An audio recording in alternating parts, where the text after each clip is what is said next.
Sapa Indonesia Pagi kembali hadir saudara, kali ini di segmen Kompas Bisnis bersama saya Putri Oktaviani. Setelah sempat terpuruk di level 16.622, kemarin nilai tukar rupiah terhadap dolar Amerika Serikat menguat tipis ke level 16.566 per dolar Amerika Serikat. Berdasarkan Jakarta Interbank Spot Dollar Rate atau JISDOR Bank Indonesia, Kamis 27 Maret 2025, rupiah pada perdagangan kemarin menguat 0,16% dibandingkan posisi pada hari Rabu 26 Maret yang berada di posisi 16.588.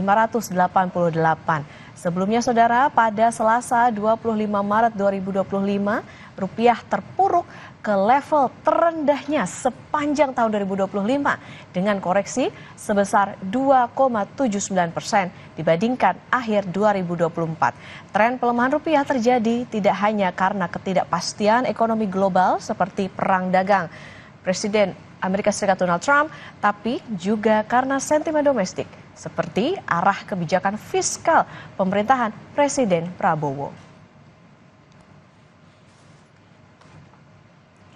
Maret 2025 atau tepat saat bulan Ramadan dan jelang Lebaran, rupiah sempat terpuruk. Meskipun berbeda dengan krisis 1998, pelemahan rupiah berpotensi berdampak ke industri manufaktur dan daya beli masyarakat. Lebih lengkap sudah bergabung Ketua Umum Afiliasi Global Retail Indonesia, Roy Nicholas Mandey. Selamat pagi Pak Roy. Selamat pagi, Assalamualaikum, salam sehat. Waalaikumsalam, salam sehat Pak Roy.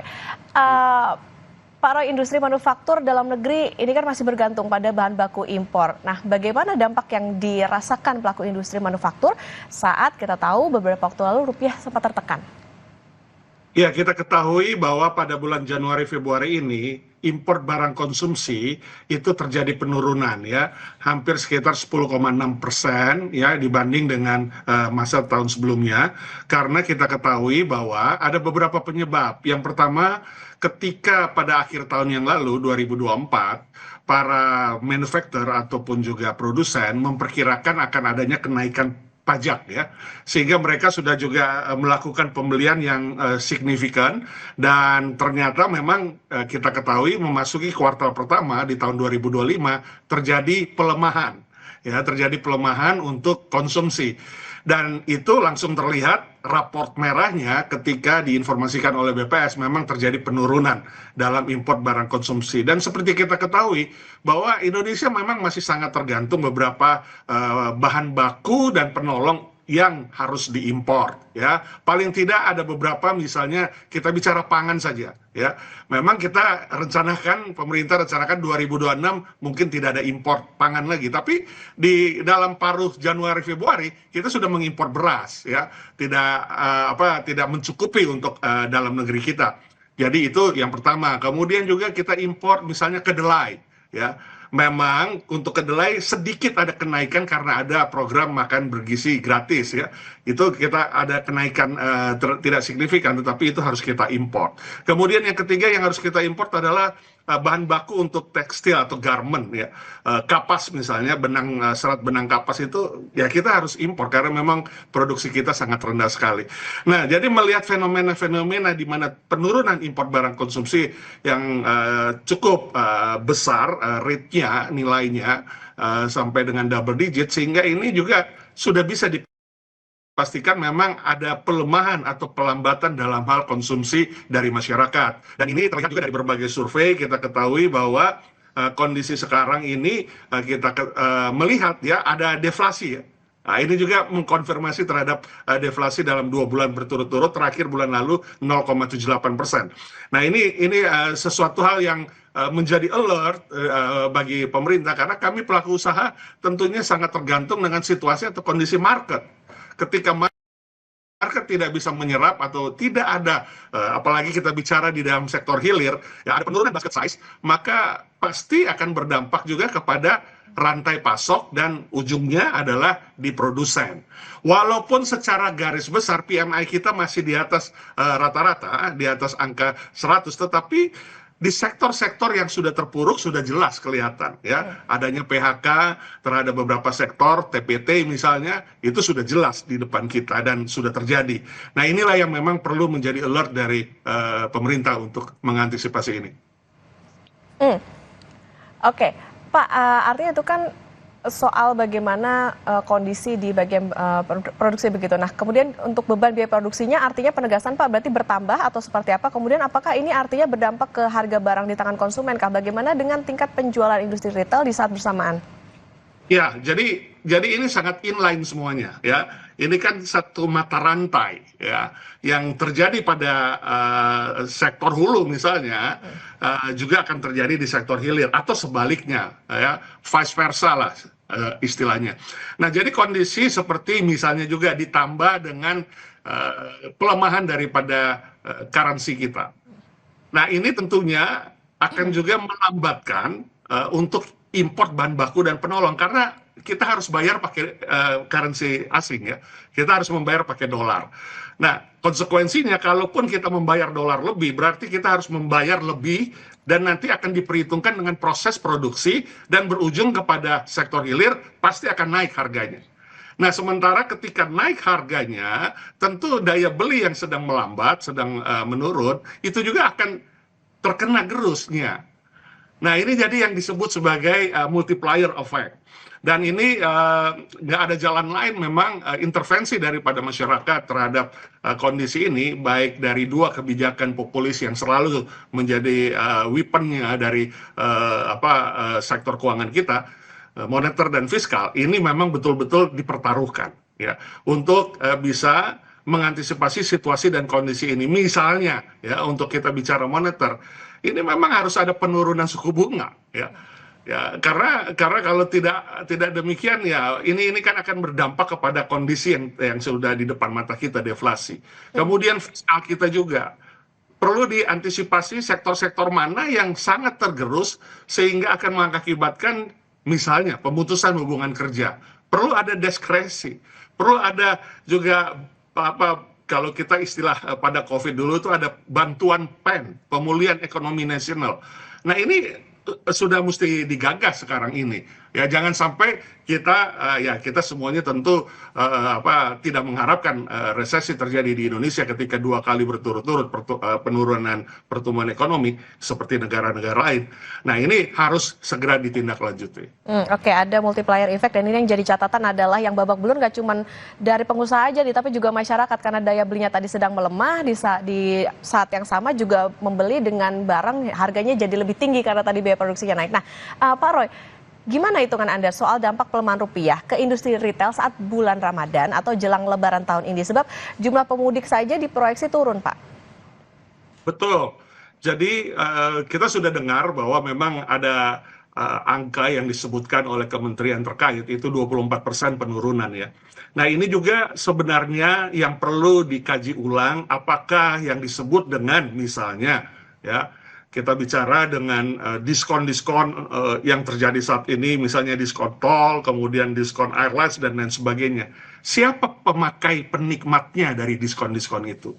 Sementara kita ketahui dalam strata title sosial ekonomi status kita, piramid kita itu yang di sektor bawah, ya, sektor yang paling bawah, kemudian ke tengah, itu lebih kurang mengkontribusi hampir 68%. Nah, apakah mereka misalnya di saat mereka akan mudik, kemudian juga mereka juga satu sisi harus menabung karena melihat situasi yang berfluktuasi, mereka lebih bagus nggak usah mudik kan, sederhananya begitu.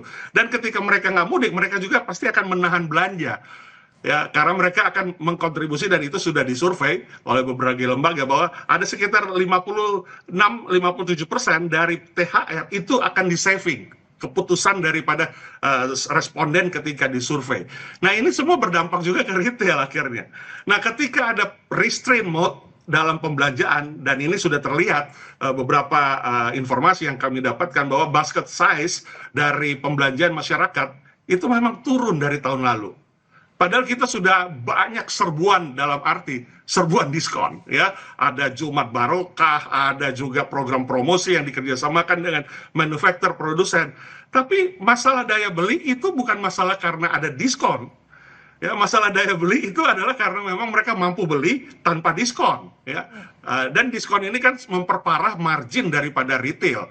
Karena apa? Kita harus mengkontribusi dan itu mengurangi margin sehingga produktivitas akan rendah, nanti berdampak kepada kualitas dari korporasi, ya.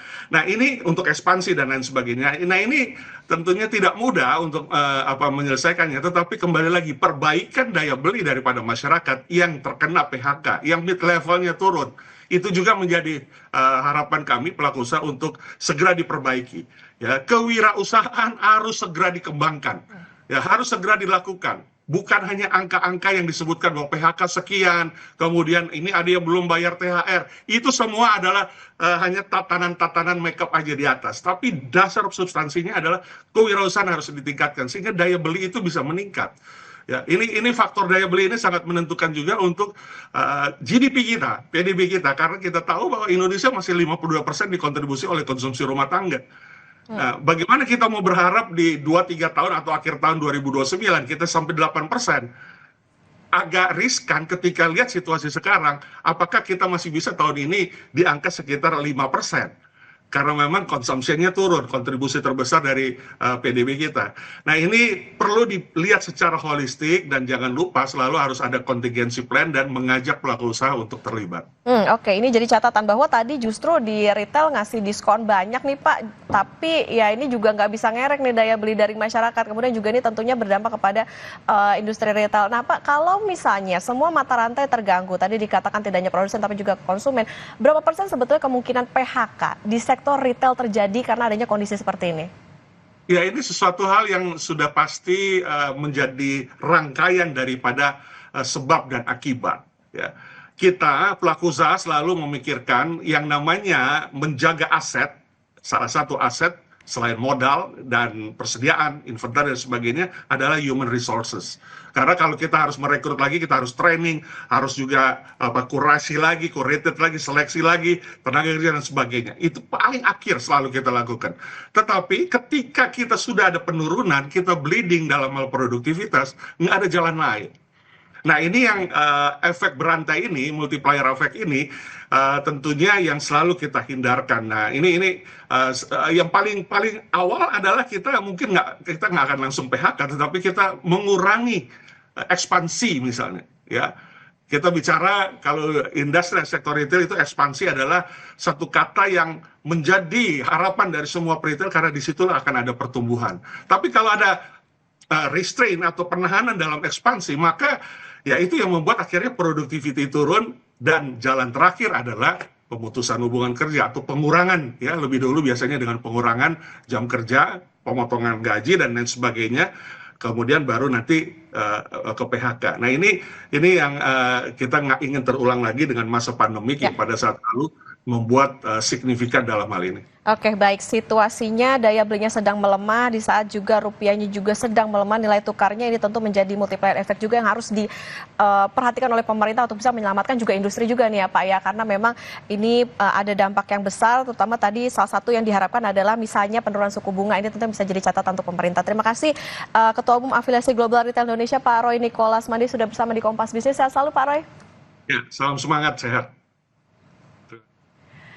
Saudara, nilai tukar rupiah yang melemah saat ini berbeda dengan situasi 1998. Namun, pelemahan rupiah tidak bisa dibiarkan. Manufaktur akan tertekan, daya beli masyarakat makin tergerus. Usai jeda, saudara, di Kompas Bisnis.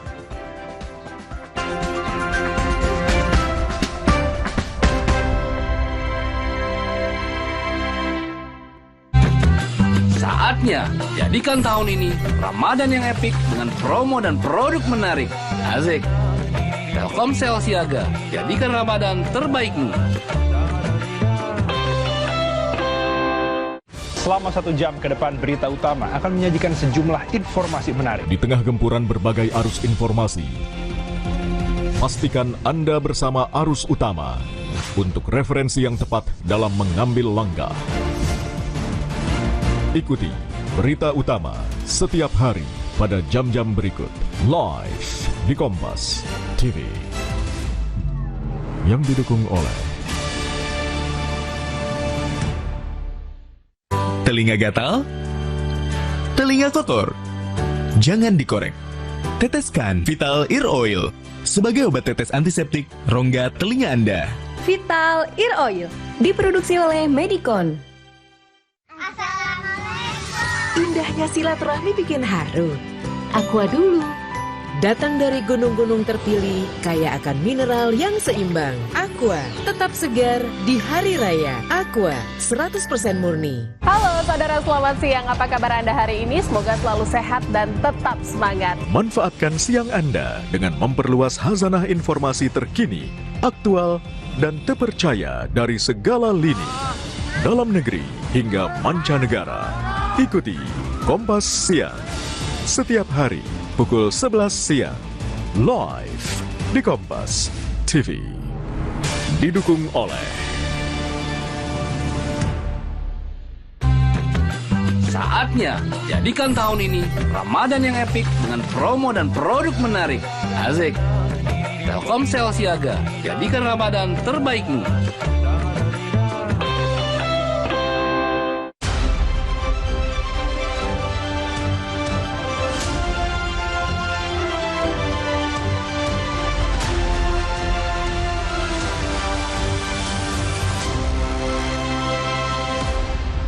Aku ingin air yang lebih baik untukku. Aku Viva, lahir dari alam, melewati 7 tahap nanopurifikasi. Hanya mengandung mineral baik yang bikin sesehat itu. Begitu sejuk di tiap teguk. Aku Viva, murni sehat alami dari Wings Food. tingkatkan kualitas diri di bulan suci.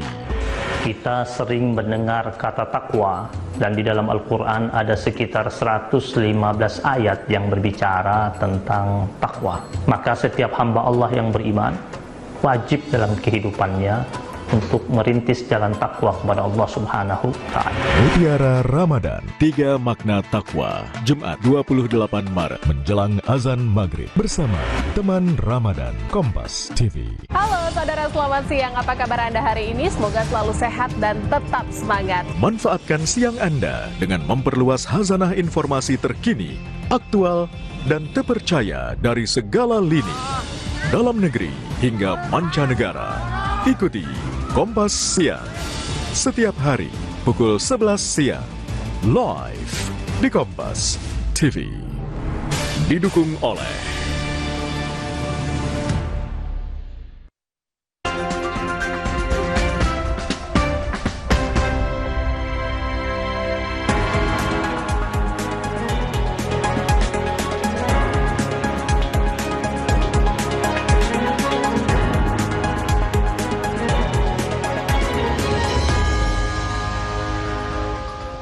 Kompas Bisnis masih menemani Anda, saudara. Ekonom mendesak Bank Indonesia agar menstabilkan nilai tukar rupiah.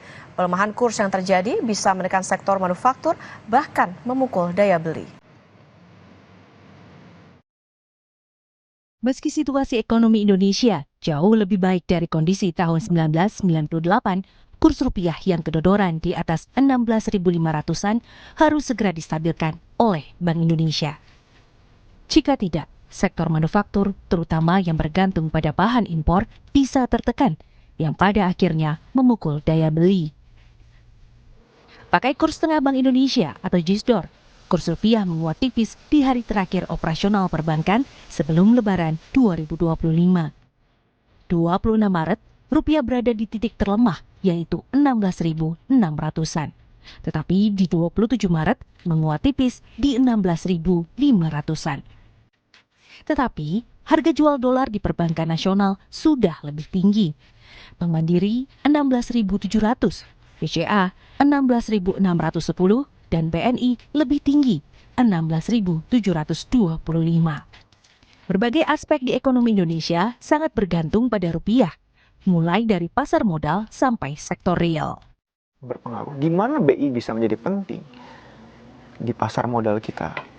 Itu pergerakan IHSG, pergerakannya surat utang negara, obligasi sangat bergantung pada nilai tukar rupiah.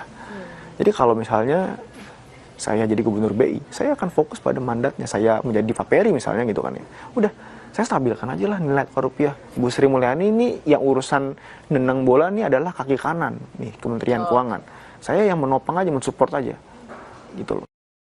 Jadi dan dan aliran dana modal asing yang sangat terpengaruh stabilitas rupiah, yang sangat berpengaruh dari BI ya, bagaimana melakukan kebijakan moneternya, ini juga bisa berpengaruh pada pertumbuhan ekonomi. Coba deh apa yang kejadian kalau tiba-tiba rupiah kita 17.000 misalnya. Pasti misalnya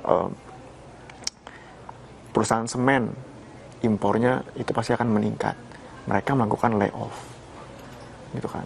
Perusahaan misalnya bahan makanan, mereka juga inputnya kan dari impor. Aduh, sekarang jadi mahal nih karena rupiahnya melemah. BBM, daya beli terpengaruh. Jadi nilai valuta asing itu sangat berpengaruh loh bagi outlook dari pertumbuhan ekonomi. Situasi ini menurut ekonom memang cukup resiko, meski situasinya berbeda. Apalagi Bank Indonesia masih menanggung burden sharing atau utang negara saat pandemi. Dan Bank Indonesia juga masih menanggung burden sharing dan melakukan debt switching yang berpengaruh juga terhadap pelemahan dan sentimen negatif di pasar keuangan. Jadi situasi memang agak beresiko, tapi kita bisa bandingkan dengan tahun 98, ada beberapa indikator ekonomi yang berbeda. Salah satunya adalah cadangan devisa hari ini lebih baik daripada 98. Kemudian dari sisi dominasi asing di surat berharga negara itu jauh lebih kecil dari tahun 98, yang artinya surat utang lebih didominasi oleh domestik, institusi domestik dan retail perorangan. Dan ini membuat kita tidak terlalu banyak mendapatkan shock apabila ada gejolak eksternal yang berlebihan.